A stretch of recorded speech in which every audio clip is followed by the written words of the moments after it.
আসসালামু আলাইকুম রহমতুল্লাহি ওয়াবারাকাতুহ। মধ্যপ্রাচ্যে আবারও উত্তেজনা চরমে পৌঁছেছে। কুয়েতে অবস্থিত একটি মার্কিন বিমান ঘাঁটিতে ইরানের ক্ষেপণাস্ত্র হামলার খবর সারা বিশ্বজুড়ে উদ্বেগ সৃষ্টি করছে। আহত হয়েছেন কয়েকজন মার্কিন সেনা সদস্য এবং ব্যবসায়িক ঠিকাদাররা। অন্যদিকে সৌদি আরব এই হামলার তীব্র নিন্দা জানিয়েছে, আর ইরান ঘোষণা দিয়েছে ইসরায়েলের সামরিক অভিযান বন্ধ না হওয়া পর্যন্ত যুক্তরাষ্ট্রের সাথে তারা নতুন করে কোনো আলোচনায় বসবে না।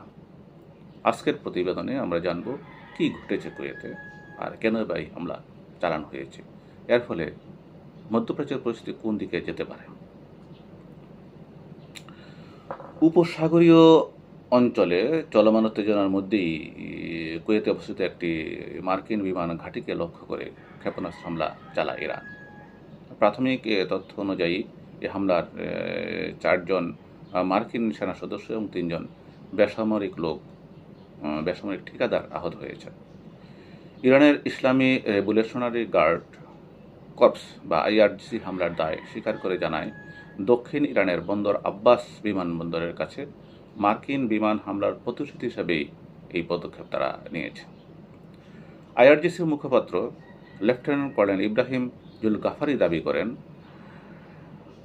বন্দর আব্বাসে মার্কিন হামলার মাত্র কয়েক ঘন্টা পর স্থানীয় সময় ভোর 4:50 এই পাল্টা ক্ষেপণাস্ত্র হামলা চালানো হয়। তবে এর জবাবে ক্ষেপণাস্ত্র হামলার খবরটি জবাবে মার্কিন সেন্ট্রাল কমান্ড বলছে যাদের কুয়েতে আকাশ প্রতিরক্ষা ব্যবস্থার অধিকাংশ ক্ষেপণাস্ত্রই প্রতিহত করতে সক্ষম হয়েছে এবং পরিস্থিতি বর্তমানে তাদের নিয়ন্ত্রণে রয়েছে। হামলার পর তেহরান কঠোর অবস্থান গ্রহণ করেছে। ইরান স্পষ্টভাবে সতর্ক করে বলেছে, ভবিষ্যতে যুক্তরাষ্ট্রের যে কোনো আগ্রাসনের জবাব আরও শক্তিশালী এবং ভিন্ন মাত্রার হবে। বিশ্লেষকদের মতে গত ফেব্রুয়ারিতে শুরু হওয়া মার্কিন ইসরায়েল জোট এবং ইরানের সংঘাত ধারাবাহিকতায় এই হামলা নতুন অধ্যায় যোগ করেছে। সেই সংঘাতের সময় ইরান গুরুত্বপূর্ণ হরমুজ প্রণালী বন্ধ করে দিয়েছিল, যার ফলে বিশ্ব জ্বালানি বাজারে বড় ধরনের প্রভাব পড়েছিল।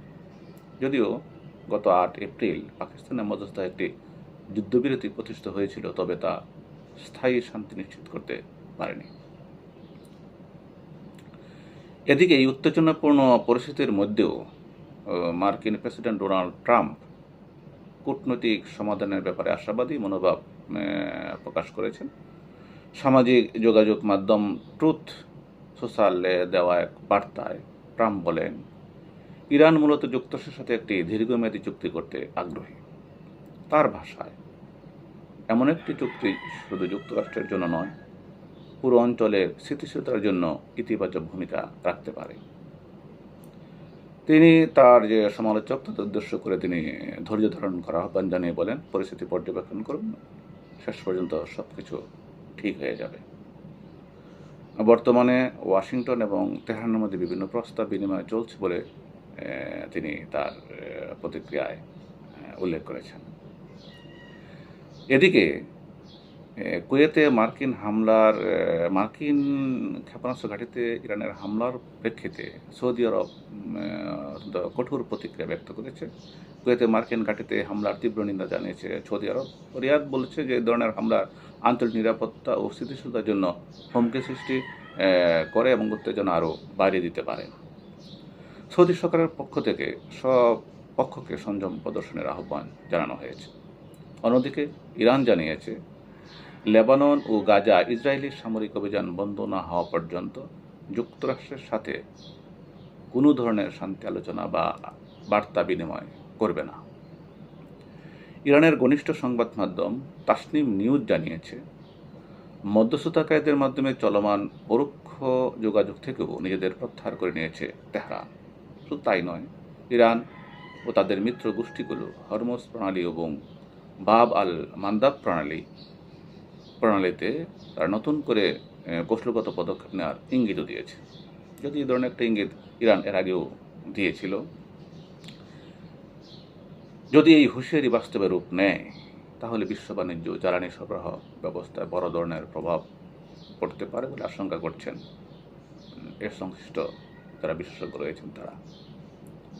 সব মিলিয়ে মধ্যপ্রাচ্যের পরিস্থিতি আবারও একটি সংকটময় মোড়ে দাঁড়িয়ে আছে।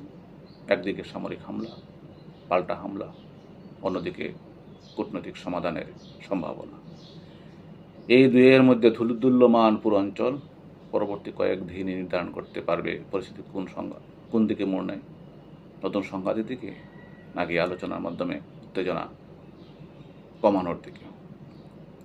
এ বিষয়ে বিভিন্ন বিভিন্ন বিশেষজ্ঞরা বিভিন্ন ধরনের মতামত ব্যক্ত করছেন। এক্ষেত্রে আপনার মতামত কি সেটি অবশ্যই কমেন্টস বক্সে জানাবেন। ভিডিওটি ভালো লাগলে লাইক, শেয়ার এবং চ্যানেলটি সাবস্ক্রাইব করবেন। ধন্যবাদ। আজকের মতো এখানেই।